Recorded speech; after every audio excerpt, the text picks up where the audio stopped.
Hello, hello, hello. Thank you for joining for Ask Miss Jai Live. Today's show is not a live show. Today is going to be a recorded show. I'm very excited to share my interview with Leo from Schuwlenberatung Berlin. And I apologize to anyone who speaks German for my pronunciation of that. But it's the LGBT center that I had the opportunity to go and meet with in March of this year about the services that they provide to trans and non-binary people. So I'm very excited to share a little bit about this organization, share a little bit about the experiences around trans health for our siblings who live in Berlin. Some pieces that we didn't get a chance to talk about during this interview include that they have over 100 calls a month for therapeutic support for trans and non-binary people. That 25 of those calls are often for youth who are trans and non-binary looking for support, that they are in the process of opening up 2 kindergartens to support gender expansive children, as well as to provide a space for gender expansive adults to send their young children that is safer for them to be able to talk about their families and have not experience anti-trans sentiment around their families as well. And then some other interesting things that came up during our conversation after the interview was that there was a lot of misunderstanding around trans health in Berlin and in Germany in general, but that especially around HIV care, that there is a great HIV care network that's present in Berlin, but that a lot of people also travel from other areas in order to come to Berlin to get their care, and that employers have started, unfortunately, asking about HIV status as part of a reason for unfitness to be able to work in a job or to do a job. And there's no protection around anti-HIV discrimination that folks are able to experience. So for our trans siblings who are also HIV positive, we're seeing that there's employment discrimination happening because of transness, but there's also employment discrimination happening because of HIV status. So I really appreciated this conversation. I really appreciated the clinic itself and being able to see it. And a little anecdote about it as well. I went to the clinic just before the health services were to start, the walk-in health services that were starting in the afternoon. And upon leaving the clinic, the clinic is on the 3rd floor. And upon leaving the clinic, there was a line all the way down the stairs and out the front door. And so I really am appreciative for the amount of time and energy and work that this organization and also that Leo specifically has put into supporting trans and non-binary people, supporting our community, and making sure that we're getting our health services and needs met. So I hope you have an opportunity to stick around and see this interview and learn a little bit more about the experiences of health and well-being for trans and non-binary people in Berlin and in Greater Germany. And thank you so much for being here.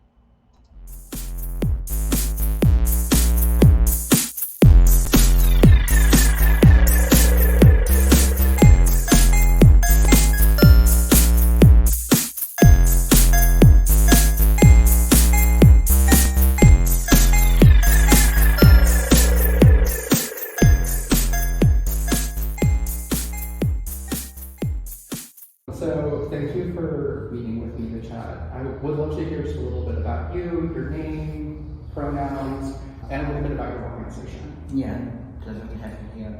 My name is Leo, my pronoun is he, and I'm working for the Gay Counseling Center since about 12 years.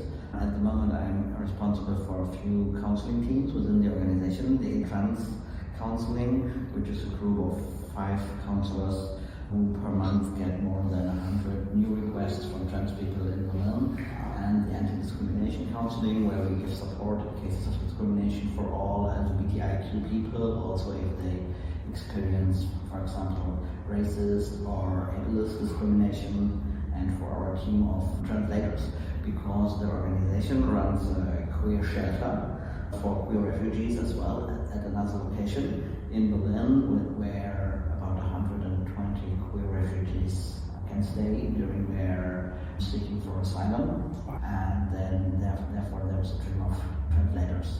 And as you might hear from the name Gay Counseling Center, this is a literal translation. It's an organization that started in the early 80s, and now it's much bigger and grown. At the moment we're about 200 staff people at various locations, and now it's much more than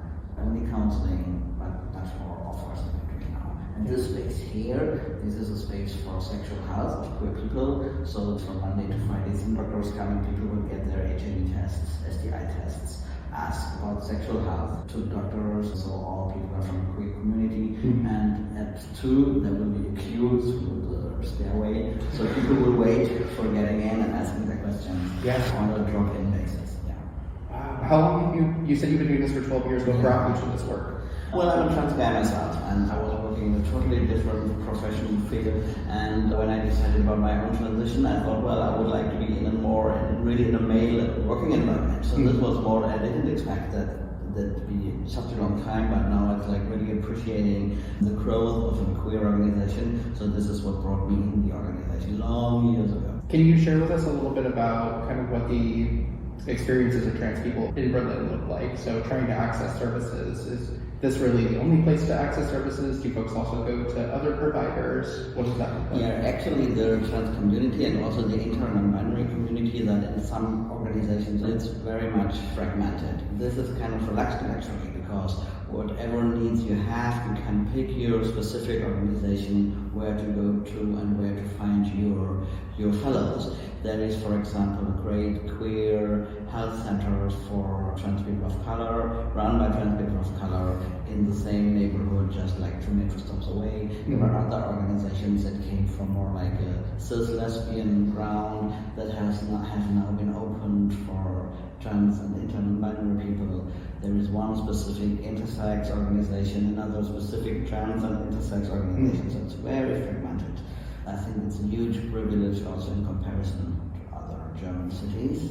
But when it comes to healthcare, there's the problems. Whatever organization you choose where to go to are the same. So we have this huge lack of trans and intersex competent therapists. So as there are like strict requirements for therapy when it comes to gender reassignment surgeries or legal gender reassignment, the requirements are huge. There is a big need to go to therapists, to go to experts who would need to confirm that someone being trans. That you are trans. Yeah. Of course, our clients and siblings have other needs that make them in need of therapy sometimes. So we have waiting lists at therapists. The very few of them who are like qualified and very trustful, coming also to our organization and asking questions or improving their knowledge. These are very few therapists, but they have waiting lists like 9 months, 10 months, 12 months. So people lack of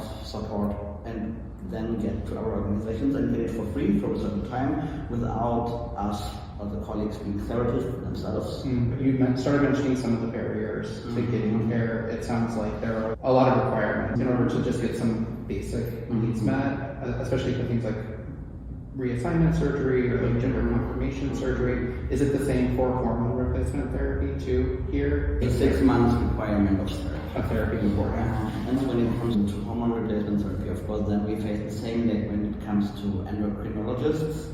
There are a few who are organized and improve their knowledge, who have like in their offices have tons of trans people, and now there are 2 more than there have been like a few years ago. So now there are 4 general healthcare providers and endocrinologists where people could go, but also they stop now the accessibility for new patients, for new clients. So it's more difficult. I was told that endocrinology is a very conservative field of medicine, so people are more used to give assistance for like more heavily assumed illnesses, and trans in their perspective is something more like some luxury problem, which is an awful perception, but this makes them less inviting to trans people. It sounds almost like, from their perspective, it could be that it's almost a waste of their time to work with trans people. That's a shame. You've been working in this field for a while now. What are some things that you've seen change over time for the positive in the last 12 years around trans and non-binary and intersex health?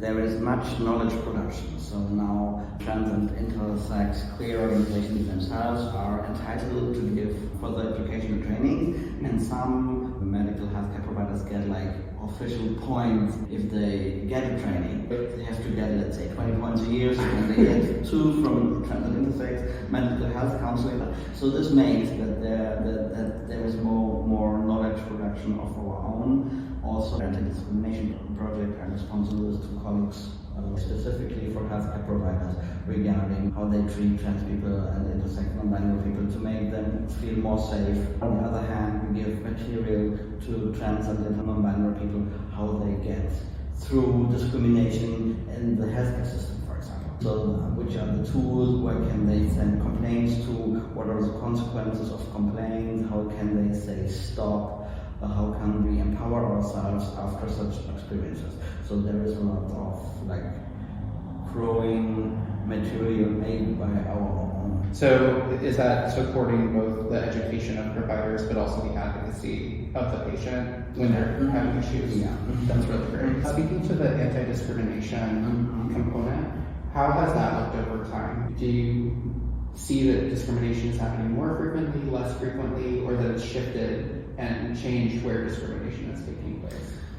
Well, in all European countries now that are members of the European Union, there have been requirements to install anti-discrimination laws. And depending on the country, some made it very early, like in 2004-5, Germany was late in 2006-7, and the same, now there is something that's called equal treatment law.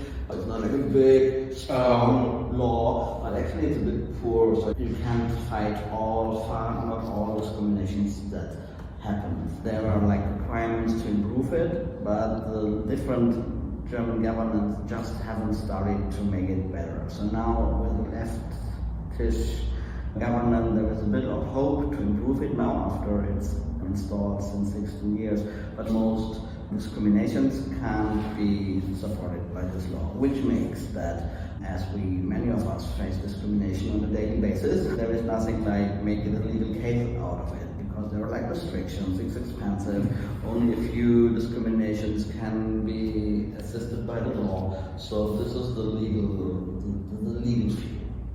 And then within the last years, we strongly see there are tendencies to improve the transsexual law, to change it into another law, and now we have the huge media campaigns against it, so really strong public figures fight this plan. So for example, when we get more than 100 requests per month for the intern trans counseling, now we check much more carefully, let's say, what the sound of the request, because there is a huge anti-campaign with demonstrations and petitions and online harassment and all these things, all these slurs and hate speech is covered by this anti-discrimination law. So sometimes we get requests well, my child told me last week that it wants to get a mastectomy, so how quick can you give us a paper that this is possible? So I would say, well, isn't this maybe just a fake request?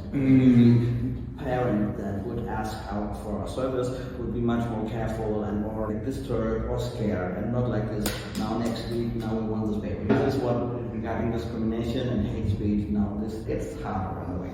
That gives me a lot of gratitude that you were willing to meet with me from a request randomly as well. It makes me think a lot about what we're experiencing in the US, which is this rise of anti-trans legislation, anti-LGBT legislation, and rhetoric that's not real around what it means to be trans and what it means to be queer in society.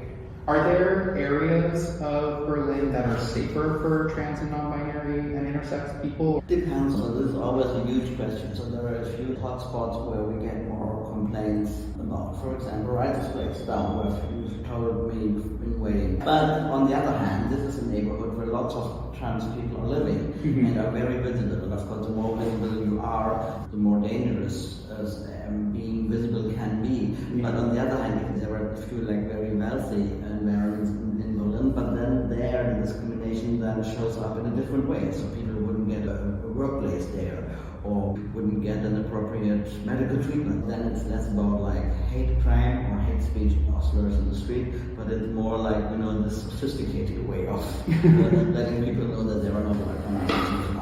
I I appreciate that because I was staying in a different part of Berlin, and the first thing I noticed when I came to this area was already like I was seeing more trans people than I'd seen the entire time that they've been. And I appreciate the fact that visibility makes us seen, but also creates a target for us as well. What are some things that you would, whether this be for endocrinologists or general practitioners or other providers, what are some things that you would want those providers to know about trans and non-binary and intersex patients?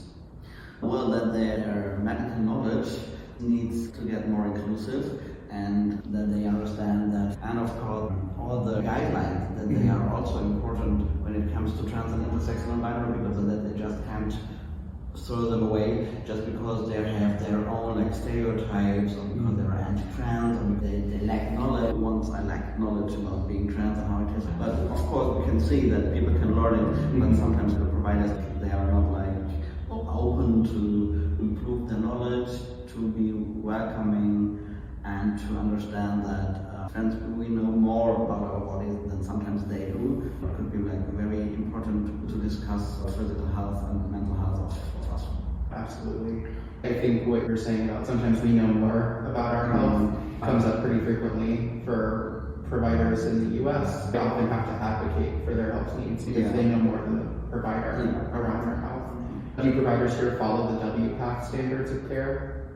Yes, there are also like something like German standards that are not very close to the WPATH standards of care. So I want to thank you again for taking the time to interview with me. I like to wrap up every interview that I do with folks by asking, what brings you joy? Me, I'm super happy when I see happy trans people, meet them in my nearest environment, when we travel around, when I heard stories where people get better after a while, as it happened to me as well over all this time. So this brings me very much joy. Plus the biathlon on TV and Olympic Summer Games. Awesome. Thank you so much, Leo. Thank you for being on this. Thanks for having me. And thank you for showing us this lovely space. Happy to do that.